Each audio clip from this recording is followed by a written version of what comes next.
सुवर्णगढ़ नाम के राज्य में एक राजा रहता था। राजा ताकतवर था पर बहुत घमंडी। वह रोज कहता, दुनिया में मेरी ताकत जैसा कोई नहीं। राज्य के लोग उससे डरते थे, लेकिन एक आदमी ऐसा था जो सच बोलने से नहीं डरता।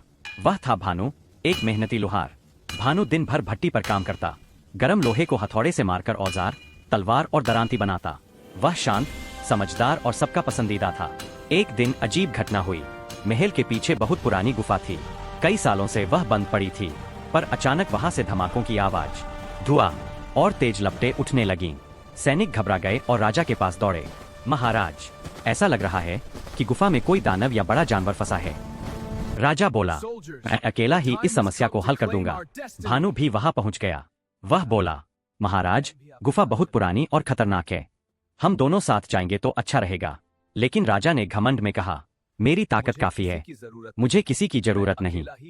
और वह अकेला ही अंदर चला गया। गुफा के अंदर का खतरा। गुफा अंदर से बहुत बड़ी थी। दीवारों पर पुराने चिन्ह बने थे, जैसे किसी ने बहुत साल पहले इसे बनाया हो। राजा आगे बढ़ा और देखा एक विशाल पत्थर का दरवाजा, जो आधा टूटा हुआ था। अंदर से जोरदार आवाजें आ रही थी, मानो कोई भारी चीज टकरा रही हो।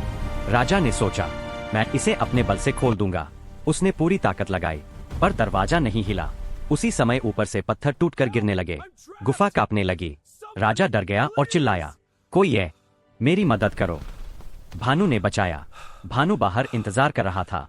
जैसे ही उसने राजा की आवाज सुनी, वह बिना सोचे अंदर दौड़ पड़ा। उसने राजा को गिरते पत्थरों से बचाया और एक सुरक्षित जगह ले गया। राजा हांफते हुए बोला, अगर तुम नहीं आते तो मैं तो फंस ही जाता। भानु ने दरवाजा खोला। भानु ने पत्थर के दरवाजे को ध्यान से देखा। उसे दीवार पर एक छोटा सा निशान दिखा, जैसे किसी ने खास जगह चिन्हित की हो।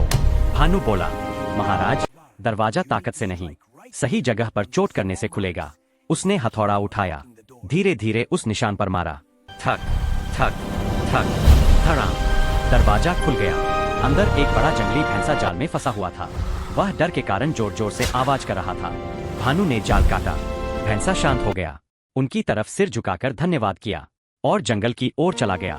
राजा ने अपनी गलती समझी। भानु की बहादुरी और समझ देखकर राजा का घमंड टूट गया। वह बोला, भानु, आज तुमने मेरी जान बचाई। मैं समझ गया कि सिर्फ ताकत से कुछ नहीं होता। मेहनत, दिमाग और सही तरीका, ये असली ताकत है। भानु मुस्कुराया और बोला, महाराज, हर किसी की ताकत अलग होती है। किसान, सैनिक, लोहार और राजा, सब मिलकर ही राज्य चलता है। राजा ने सिर झुकाया और कहा, आज के बाद मैं सबकी इज्जत करूंगा। उस दिन से राजा बदल गया। वह घमंडी नहीं रहा, बल्कि सबकी सुनने वाला और न्यायप्रिय राजा बन गया। और भानु, वह पूरे राज्य का हीरो बन गया।